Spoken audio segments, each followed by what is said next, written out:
weren't always hard to shake. They used to rattle you with a glance, disarm you with tone, steer your mood like a joystick.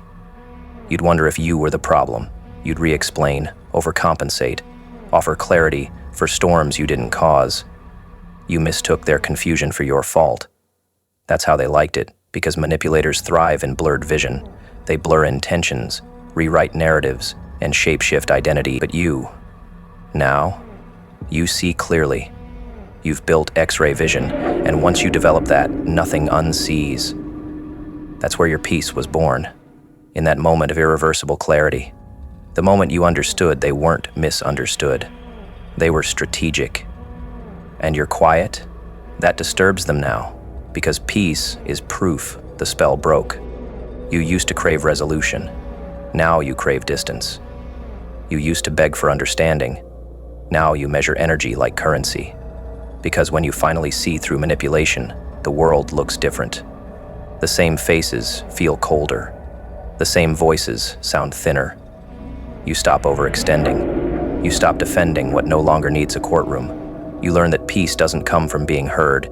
It comes from no longer needing to explain your word to people committed to misunderstanding it. And to them, that change feels like betrayal. But it's not betrayal. It's closure without permission. It's the most potent kind. They don't hate your growth. They hate what your growth says about them. Because if you can outgrow manipulation, then it means they never really had control. It means their performance was tolerated, not believed. That truth destabilizes the ego. You were supposed to play along forever. But now you see the strings. You see the bait, the triggers, the cycles, and most importantly, you stopped biting. That's the piece they can't handle. Not because it harms them, but because it exposes them. You don't rage. You don't argue. You just exist beyond their grip. And that's terrifying to the ones who only feel powerful when others are confused. Here's what you now understand. The world doesn't reward clarity. It punishes it.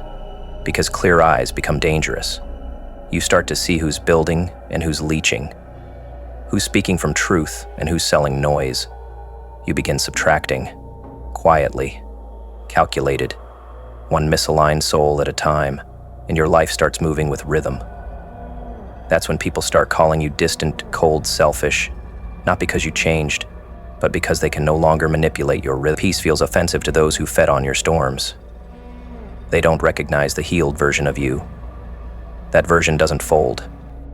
The more peace you cultivate, the more they poke, the more still you become, the more they provoke. Because peace to them signals the end of control. And people don't let go of power gently. They test, they tug. They set fires to see if you'll run into the blaze like before. But you've changed. You no longer chase the smoke. You let it rise and dissipate. You watch, you study, you detach. That unnerves them because manipulative people only feel alive when your soul is in turmoil. And you've withdrawn the fuel. Now they burn alone. This is the part that no one teaches you. Peace comes at the price of company. You will outgrow circles that once felt like home, because you now realize they were homes built on landmines. One wrong word and boom. Guilt, gaslight, chaos. You now live in a world where clarity isn't warm. It's sharp, but sharp doesn't mean cruel. It means disciplined. You choose your responses, like a surgeon picks tools. And that intentionality, that's where your power breeds. No wasted reactions, no emotional debt. Just presence, just self-possession. And to manipulators, that feels like war. Because they can't exist where there's no chaos to command. They'll never admit it out loud, but your presence unsettles them. It's not about what you say, it's about what you no longer need to say. That's the weapon now. Your non-reactivity, your refusal to dance. The tension comes not from volume, but from vibration. You hum at a higher frequency now, and it's not that they don't hear you, it's that they can't reach you. You're no longer accessible, emotionally gated, spiritually filtered. And in a world of energy thieves, that's heresy. But it's necessary. You didn't evolve to be liked, you evolved to be whole. This kind of clarity comes with grief. Because as you detach from manipulation, You begin mourning the version of you that tolerated it. You remember how much time you gave to people who didn't earn it, how many tears were weaponized against you, and that morning, it carves wisdom into your bones. You become sharper, but not cynical, wiser, but not bitter. You move with grace, but beneath that grace is a battlefield of lessons. Your peace has been paid for, and that's why you protect it, not with walls, but with discernment. They thought your shine came from being nice, from being agreeable, but your light comes from your truth, and truth is heavy. It cost you innocence, it cost you community, but it gave you sovereignty. And now, you no longer dim, you don't bend. You don't fold into the shape of someone else's comfort. You illuminate, you disrupt. You walk into rooms and shift the dynamic without speaking. That's what they feel now, not resentment. Fear. Fear that they no longer have access to who you were. Fear that the new you, doesn't need them anymore. They thought they had it all figured out. Their moves, timed with precision. Their words curated for control. Their smiles, mechanical, calculated, rehearsed. Every expression, every delay, every conversation, they turned manipulation into an art form. They were experts in drawing sympathy while pulling strings, creating chaos while playing the savior.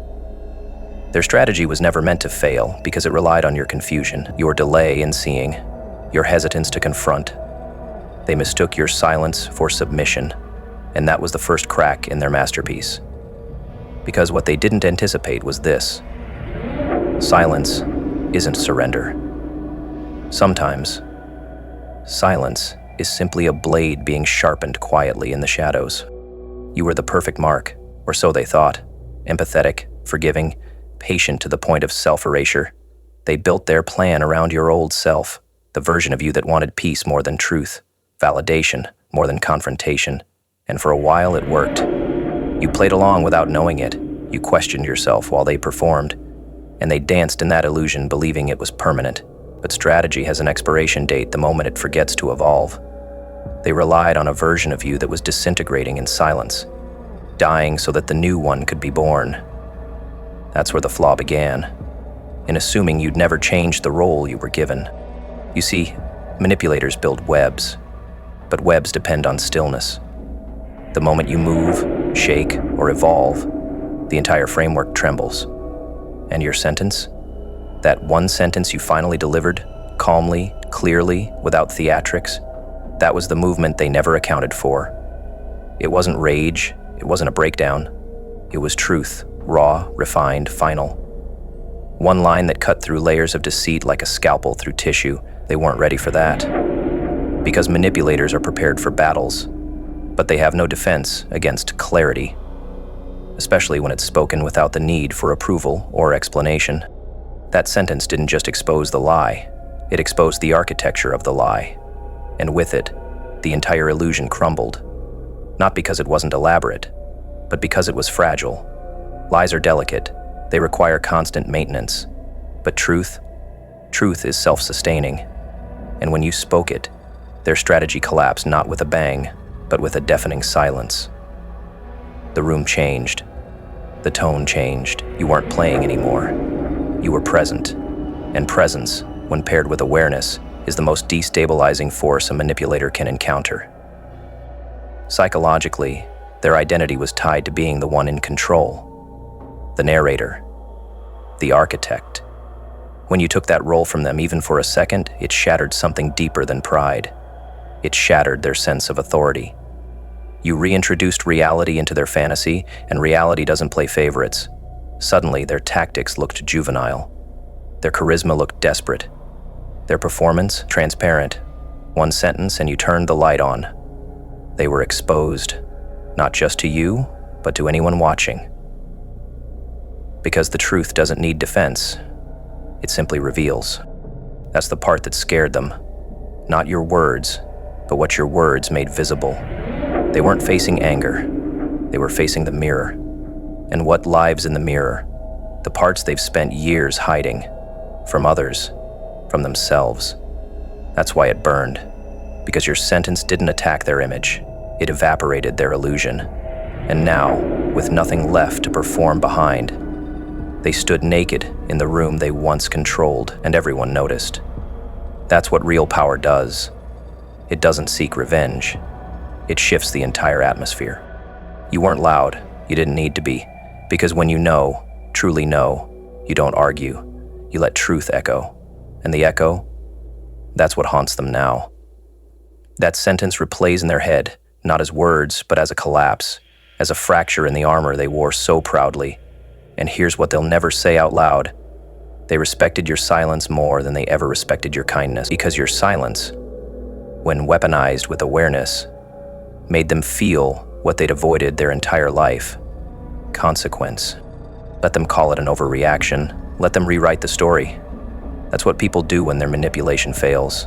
They rebrand their downfall as your fault. But deep down they know. They felt it. In their gut. In their chest. That tightness, that wasn't anxiety. That was recognition. That you were never theirs to mold. That their strategy never controlled you. It only delayed you. And now that you're fully awake, fully aware, fully done, there is no version of you they can win against. So don't look back. Don't explain. Let them sit in the ruins of a plan that was brilliant until it met the truth. Your truth. The one you delivered in a single, devastating sentence. The one that changed the script. The one that made them realize they were never the writer. They were just a chapter. And you were always the plot twist. So let them be uncomfortable. Let them misinterpret your silence, your peace, your boundaries. You weren't reborn to reassure manipulators. You were reborn to become untouchable. And now that you've seen through the game, you never have to play again. You didn't walk away in anger. You walked away with awareness, and that is far more frightening. Because anger can be dismissed, labeled emotional, written off as irrational noise. But awareness? Awareness is a scalpel. It slices through performance, through image, through ego. You didn't need to explain anymore. You let your absence say everything. Your boundaries weren't protests, they were architecture, structures they couldn't climb, maps they couldn't redraw. And now, you've become a territory they can't trespass. The silence that follows you now isn't quiet. It's consequence wearing elegance. They feel it when you walk in. They panic when you don't look back. They don't hate the new you.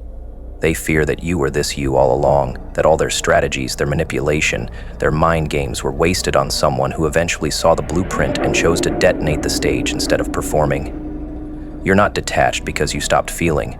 You're detached because you started choosing. That's what they misunderstand. They think peace is passive, but peace, in your hands, is an active rejection of chaos, a firm refusal to entertain illusions. And when peace becomes your default, those addicted to drama implode in your presence.